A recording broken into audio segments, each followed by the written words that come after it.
frequency 28 right, echo, echo, cleared for takeoff. 28 right, echo, cleared for takeoff, runway heading, range with limit 3613. Yeah, 204, 28 right, echo, echo, line up and wait. 28 right, echo, echo, line up and wait, now to 204. BC 4103, contact Chicago departure. Good morning. That was 553, uniform, so let's heading 250 and on another turn. Let's heading 250, yes, 553, uniform. Tower runway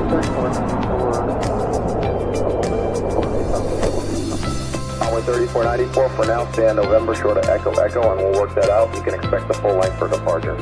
November short of Echo Echo, runway 3494. Skywest 553, uniform, turn left heading 220 and contact Chicago departure. Left heading 220, contact departure, Skywest 553, uniform.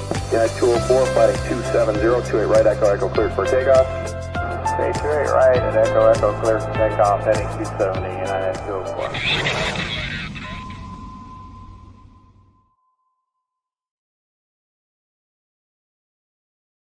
Hey, Paul. How you guys? What's happening, man? All good, man. Another day, another couple of dollars. Yeah. So, as you may notice, the show is live today. Kind of cool. Going back to some roots from back in, when was it? 2020. Yeah. 2021. Yeah, we did live for a while. Uh, And yeah, we're giving it a go again. The software and that's improved. So we're looking forward to a new generation of the BAP. yeah, I think it's going to work. And well, we did chat about the other day. We shot out a bit of a test session, and we were talking about the reason we decided to go live. So should we explain that? Go ahead. All right. So obviously, as we know, with AI doing all its trickery, it's taking away from the authenticity of most shows and podcasts that are out there, I think. So this is also our stab at keeping the authenticity, keeping it real, and also there's less editing for you. Yeah. But I think the nail on the head there with the authenticity. I think there's going to be a big push towards authenticity in the future. Basically, with AI now, you can go and create anything you want without necessarily being an expert in inverted commas. Yeah. And then you get this very polished looking, bit of content that comes out, but it's just not so real to me. And I like the sort of the Ethereal. yeah. So this is two ex-airline pilots sitting across from each other, having a conversation about the aviation industry, both locally in South Africa and around the world. So that doesn't change. That's going to carry on.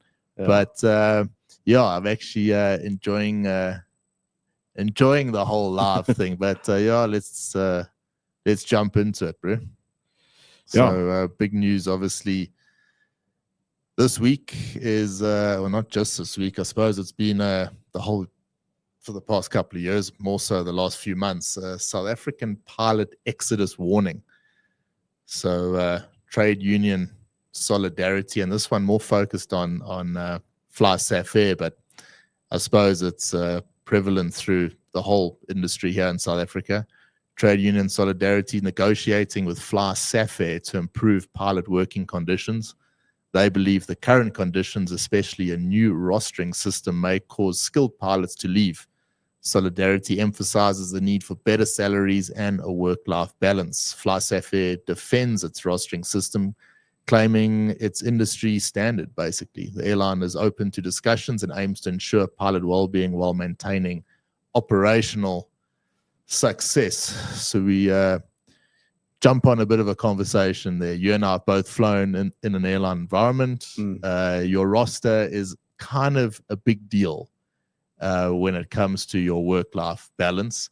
And correct me if I'm wrong, you know a bit more about this than me, but Safair had a system before. It was like... yeah, from what I know, they had a bit of a dedicated schedule. So it sounds like it was a 6 days on, 3 days off type of rotation, which would be, changed obviously to stay in line with the FDP rules of 7 days on, 1 day off, and 2 off and 14, that sort of thing. And from what I understand, for a long time that worked well for the crew, because you can plan around that. You can work out which days you have off a couple of weeks ahead. And what's very important for us as pilots is committing to the family, saying, look, it looks like I've got that weekend off at the end of the month, so let's plan a bra, whatever the case may be. But this new system, it's not working so well. Okay, so but isn't the new system, from what I can understand, the new system is basically how every other airline works, no? Yeah. It's a bit more of an open roster. So you get your roster. So for the non-airline pilots out there, because it is a bit different, I suppose, when you're doing contract and stuff like that. Right? I'm away this month. Don't bother trying to organize anything with the missus or whatever. I'm away. But airline guys that are operating a domestic type schedule, they'll get their roster sometime before the month, and then they can basically start planning for the next 30 days. But your planning is all based or all revolves around what your roster actually looks like. So that's the rostering side. Let's go to a bigger problem. You've got South Africa in, I wouldn't go as far to say it's in dire straits, okay, but things are not looking fantastic at the moment. You've got airlines like the likes of FlySafair that are doing everything they possibly can to make their business work, make it grow. Yeah. But you've got the government, on the other hand, doing everything they possibly can to make sure that doesn't happen. Just this morning, you got aircraft diverting from George because they can't land because ATNS hasn't managed to get an ILS approach on one of the runways there, causing chaos for the last few days there. You've got highly likely a 0.5% VAT increase that's going to be implemented shortly. You got a whole range of issues on a governmental side that make business growth incredibly difficult. We're not even talking about the foreign ownership story that Safair have an issue with. Then, of course, you've got the lure of the likes of Emirates and Qatar and these Middle Eastern carriers that are paying, let's just call a spade, a shitload more money than what they are at here locally. So if you're looking at retiring with a decent pension, retiring on time, then you need to make that move to one of these carriers. So you've got this experience drain that's happening now. Let's sort of you can go against me on this if you like. So the likes of Seme and Airlink, are they attracting pilots from a slightly different pool to, say, FlySafair? In other words, you're coming out of flight school, you maybe take an initial job flying a King Air or something like that, and then you get into Seme, maybe even earlier you get into a Seme. Then that Seme pilot, are they gaining a bit of experience and then going to FlySafair? Or are they, you understand what I'm saying? Yeah, I'm with you. Then FlySafair are losing the experience to the Middle Eastern carriers. Yeah, I guess that's kind of the cycle that we're in right now. Because where else are they going to go? Yeah, the likes of semis are taking in the much lesser experienced crew, giving them the hours they need, and then once they get the experience, then hop onto a 737 with Safair for a short while, and then off they go to the bigger carriers with their Boeing time in hand. Yeah. So who's it affecting more? So I would, just from the outside, it would appear that maybe the likes of a Seme has a bigger influx of pilots, and maybe they don't lose all of them because some guys are not interested in going to FlySafair. Yeah. But FlySafair, they lost about 10 guys last month or something like that? Yeah, I've heard that on the rumor mill, and those are unofficial numbers, by the way. It's just, like you say, South Africa as a whole is not quite yet in dire straits, but I think we're going to start feeling that deficit of experienced pilots very soon, very, very soon. Yeah. So what can the likes of a FlySafair do? Pay more. And if you pay more, the margins from a business perspective are less. You've got all these other added expenses we've spoken about the government issues and the the issues just in general of making any business work in South Africa. Is it really all about just about the money though? You know, For an airline, yeah, you know, for the pilots, you know, I understand it from a pilot perspective. Look, a pilot want enough bucks, but you need to be able to maintain a work-life balance as well. So okay, but do you think? I mean, I think gone are the days at an airline where you can expect. I mean, you could go back 10 years, and there were airlines around that had a good work-life balance, and you might take a knock in salary to work at one of those airlines. Maybe you flew a bit less, favorable rosters. Even Saks, Anglo was a bit like that. Yeah. You know, the guys that they enjoyed it, they had a good Balance. Now everyone is working hard. Everyone. Yeah. If you had Link or you had Emirates, so you're saying, yeah, so you're not going to get the easy roster anyway. So you might as well chase the big dollars. And I think that's what's happening. Yeah, you know, if I had to throw my opinion on it, that's what it would be. I'm pretty sure that's what's happening. You're flying so hard, and you might as well fly hard and earn some decent currency, and fly hard and be able to put enough away that you actually are doing it for a reason. Otherwise, you're working your hat off, and then at the end of the month, Cyril and his cronies go and take they take all your bucks, 50% of it, and you're left with nothing anyway, with a weak currency, and that is one of the most frustrating things about working in SA is the fact that, you know, a large chunk of your change goes to not even fixing the potholes. Yeah, not even close. So yeah, let us know your thoughts on that. Shoot us a comment there as well, and happy to put it up there later on.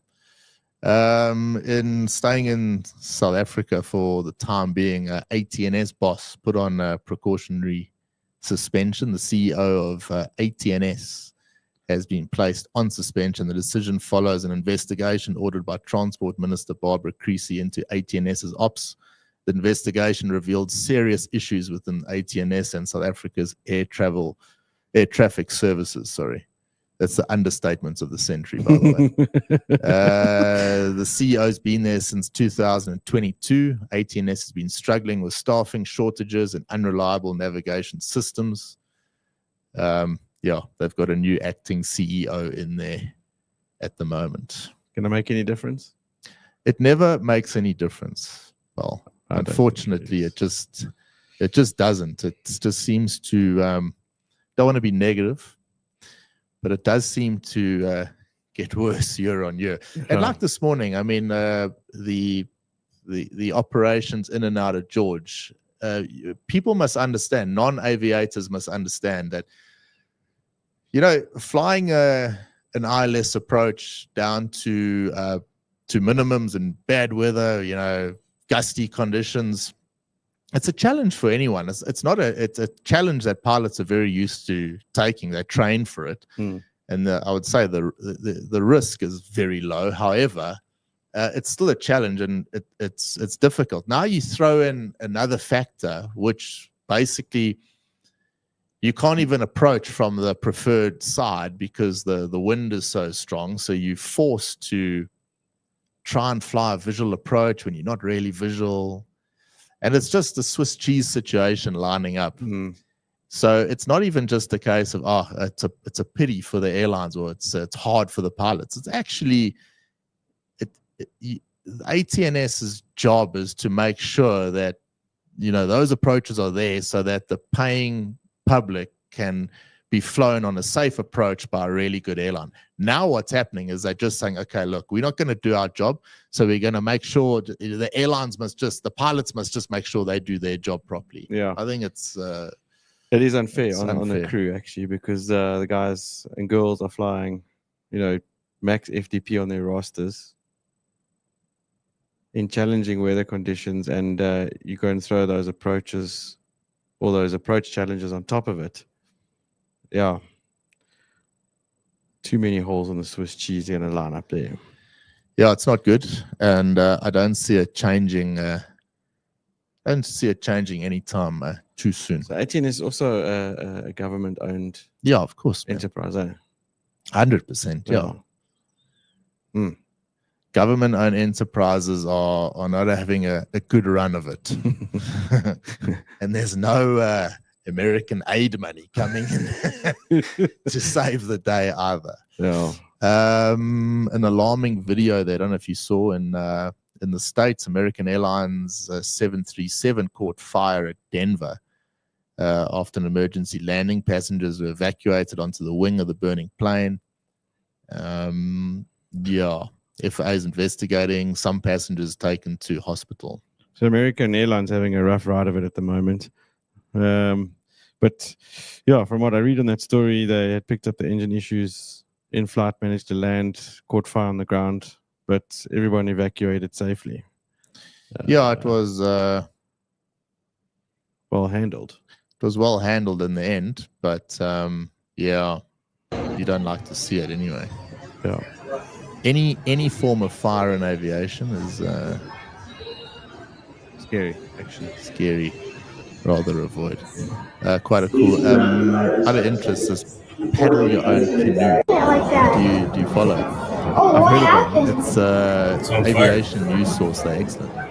A lot of the stories we use for the pod come from there. Very nice website to follow, actually, if you're into aviation news. Carrying on, anything else big catch your attention there? Not much this week, I'll be honest with you. I think it's been, like you said, the South African news has been plagued with disaster stories. Yeah, mostly all this ATNS nonsense, and obviously, Safair with the crew issues. And Andy Evans is online. He'd like this one. Cathay Group reports a profit of 1.27 billion US for 2024. That's because Andy left and the salary there's propping up, which is a slight increase from the previous year. The success was due to higher cargo demand, more passengers, and lower fuel costs. Cathay Airlines made a profit of 1.13 billion US, but this was lower in 2023. So, good news there at Cathay. Things are getting back on track. And then Emirates, they've invested $2.4 million in groundbreaking in-flight medical kits that have already saved some lives. So passengers suffering medical emergencies, they've got access, I think, to a team of doctors in a control center on the ground at Emirates headquarters that the cabin crew can consult. So quite a good idea. So wasn't there a story, we were chatting about it on the pod a while back, where there was a YouTube video or something like that about this doctor who was on a flight as a passenger, and someone had a heart attack, and he needed one of those special adrenaline pens to try and treat this patient, but he didn't have on board. And anyway, there was somewhere over the ocean. He did what he could to try and sort this patient out, managed to survive. But ever since then, apparently they've regulated in the States that these particular type of pens, EpiPen, if that's what it's called, I don't know, not a doctor. But I think those medical kits are quite essential. And quite a procedure in a long haul, large gauge area. You got a medical emergency and you're over the ocean. Yeah, but what I like about this, that now at least, you can have cabin crew there, and you can have all the medical kits on board you want. You need someone who knows what they're doing. You need to know what you're doing, and chances are it's not going to be, no offense to the cabin crew, but I prefer to be resuscitated by a doctor. Thank you very much. So at least access to a doc, even if it is on the ground. Yeah, I suppose. How long do you think it's going to take before they've got some form of AI doctor on board? Not long. I believe this might irritate some doctors out there, but AI is pretty good at reading your blood results, Yeah. So I haven't done one of those tests. I don't think I'm going to take one. No, I don't like doing it. You rather not know. Yeah, but it's pretty good reading your blood. So you're right. Maybe not long, but this is not. This is a human a human-based thing that Emirates are doing. Cool, man. Qantas Link, they had a bit of an excursion the other day. They did? Yeah, Qantas Link plane was damaged during takeoff at Mildura Airport in Victoria. The aircraft accidentally lined up with the runway edge lights instead of the center line, crashed through the lights before the pilots corrected the alignment and continued flying. 2 pilots have been suspended. Investigations are ongoing. Australian Transport Safety Bureau is looking into the incidents. Chum, I'm trying to figure out how do you get it? How do you get that wrong? Yeah, you know, bad weather, like seriously low vis. You know, high-speed turn-off 03 left there. When it's dark outside, those blue lights, they catch your eye. Eh? You think that's the center line. It's dark either side. You can't tell where the tarmac is. Yeah. Remember there was that BA 747 that clipped the building a couple of years ago. Yeah, so it's happened before. Yeah. But this was probably a Q400. So it's like a Range Rover with props. United CEO has laid out he's laid out 3 ways that the Trump administration can improve the FAA and reduce flight delays. He criticized the current staffing shortfall of 3,000 air traffic controllers and calls for more hiring and better training facilities. Kirby also highlights the need to upgrade outdated tech, as the FAA still uses paper flight strips while other countries have moved to electronic systems. He notes that most of the FAA's budget goes to patching old equipment instead of investing in modern upgrades. Kirby's hopeful that the administration will take action to fix these issues for the benefits of travelers. If they're ever going to be fixed, they're going to be fixed now by Trump and Elon. Yeah, now's the time. I mean, they're shaking things up.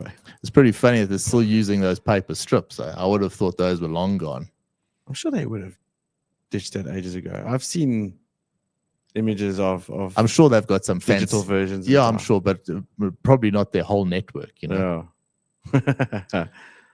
Seme, sorry, going back to some South African news, Seme, they postponed their Plet flights. So what's happening in Plet? Is that airport now just they're not managed by the B2 municipality? Flights will only start after necessary repairs are completed. So it's got nothing to do with Seme at all. This is purely the municipality. It affects Seme. They published something out the other day where they were planning to restart their schedule now, end of April, I think. Yeah. But they've got to postpone that now towards the end of the year, which is a bit crap, because I think it's quite a bit of frequency down to Plet. There's lots of Lanies that live down there. Yeah. I haven't been to Plet in years. Never been. Never been? Didn't you go for one of the December jauls? Never. No, man. I went to an Aram school, man. There was we went to the Wimpy for our matric farewell. Plet had some good times there.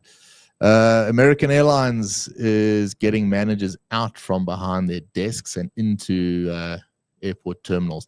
I love when there's things like this come out. Like, what was the meeting that the exec team has to have to say, how do we?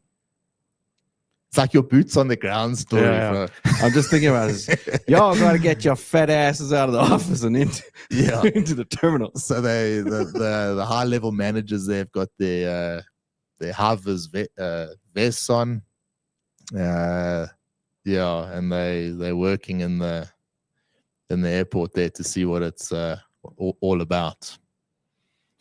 Yeah, these things come up sometimes. They sound better on paper than what they do and what they actually work. Yeah. Delta, they are dealing with an increase in flight attendants calling in sick, especially during busy times. We've seen this many times before.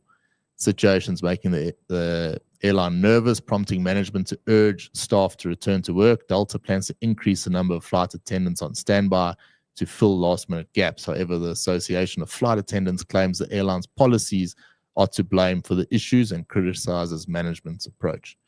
So is this a way of improving your next year's salary increase or working conditions? just call in sick. Yeah. I think that's the figured normal that one out. tactic. Eh? Normal tactic. Normal tactic. Yeah. And another airline, United, is now equipped its first regional jet with Starlink. Plans to retrofit over 320 planes by the end of the year. The installation of Starlink is quick, taking as little as 8 hours, which is much faster than other Wi-Fi systems. Do you see in the Embraer, they actually have it's like a Starlink button there, Yeah. on and off. Quite cool. You know who's not getting Starlink? Us. Yeah. I was actually just about to ask you, because like I remember when Starlink first came out, you had pre-ordered a subscription. I have. Yeah. It's like, was like, So that's getting a bit stale now. It is. And it's going to get mothballed at this rate, because look, Ramaphosa is not keen to give up his fight with Elon just yet. no, it's not going to happen. And it looks like there's a Chinese option that is more likely Really? to be released. Yeah, there is a Chinese sort of version of Starlink. So what are they also blasting up like 400 million satellites? I don't know. The weather's going to get pretty overcast very soon with all these satellites cruising out there. Yeah, you're right. But I'd much rather use the Starlink. American one. Yeah, Thank yeah. you very much. Because it works. I mean, you see all these YouTubers, Yes. like these van life guys, they got Well, got let's the- face it. I mean, we're running live now, and one of the big reasons for us pulling out of the live when we did all the internet issues. was all the internet issues. Obviously, during when the load shedding was all happening, touch wood, we're good for that for now, and it was just chaos. You couldn't plan anything, so we had to plan, at least at that stage for live. You had to plan quite well in advance. You had to tell everyone, look, we're going live at this time. And then, of course, if you didn't have decent interwebs, you couldn't push out the show. Yeah. And it affected us, particularly at that stage when we were trying to be consistent and all the rest. So, look, I can't say too much has changed now, other than we've jacked up our own infrastructure for internet speed and connectivity. But that only works when you've got power. So, if, you're still reliant on external things going your way. So yeah. It's actually, come to think of it, not that easy to pull off a live stream podcast in South Africa with all that against you. So yeah.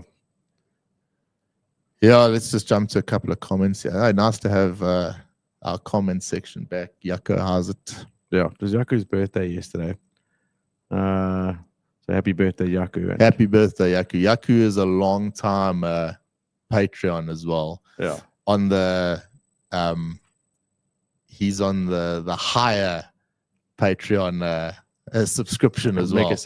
Mega subscriber. So a lot of what Yako is putting in there is going towards the software to actually produce this live. So thanks, Yako, and happy birthday. Hope you had a good one there. Andy, if you work hard, you may as well get paid for it. 100%. 100%, Andy. That's what we're saying. And then he also goes, good for Cathay. Almac is watching us from the Caribbean. Yeah. Don't get sunburnt out. He says, I don't envy SAFAir management right now. So many operational challenges to deal with and trying to keep crew happy with all the commercial pressure and local South African challenges. Exactly. Yeah, that's echoes my points there. The weather is awesome. Yeah. I haven't actually seen this, Yako. Did you see the report about Indigo in India? They seem to love scraping tires. Probably report on that one next week. I haven't seen that. We're going to see what we can dig up there. Thanks, Paul. You're going to be watching the Formula One this weekend, following your beloved McLaren. Yeah, absolutely. Looking forward to it. I think it's been quite a lack of build up to the Formula One.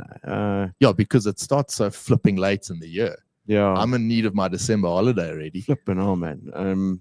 I need my fix, man. And going to be interesting. They're kicking off with a lacquer lineup, a whole bunch of new drivers. It's going to be an interesting one to watch. Going to be a good year. You obviously missed the UFC last weekend. Yeah, I didn't catch that. So Alex Pereira lost to Anchor Live. Yeah, so there'll be a rematch there shortly. And then, we actually started sponsoring, the Bryan Air pod started sponsoring a fellow EFC fighter we're going to have on the pod soon. So, we supporting some local fighters here. Fantastic. Cool. Yeah. Oh, awesome, man. And thanks, Paul. Enjoy the live. We're going to stick with it.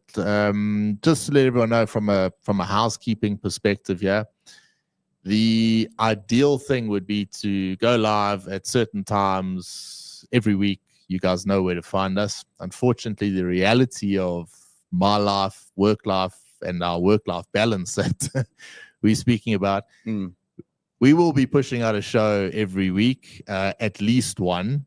The plan is with the what's so cool about the live is the lack of editing does give you more time to actually do a show. So we aim to push out a bit more than what we have been doing, but we ain't going to be committing to a specific time. If you're online and you see us there, please drop us a message, say how's it, and we'll endeavor to keep it as consistent as we can. However, give us a bit of leeway through the week. But on the flip side, on the good side of that, you should see more of us. Yeah. Ryan's ugly mug and my one. 100%. Yeah. Shot, man. Shot, pal. Enjoy the weekend. You too. And see everyone next week. Those of you, Andy, Mike, thanks for joining in, Yako. Yeah. Take it easy. Bye for now, guys. Approach runway 26 left. Back to the Parrock.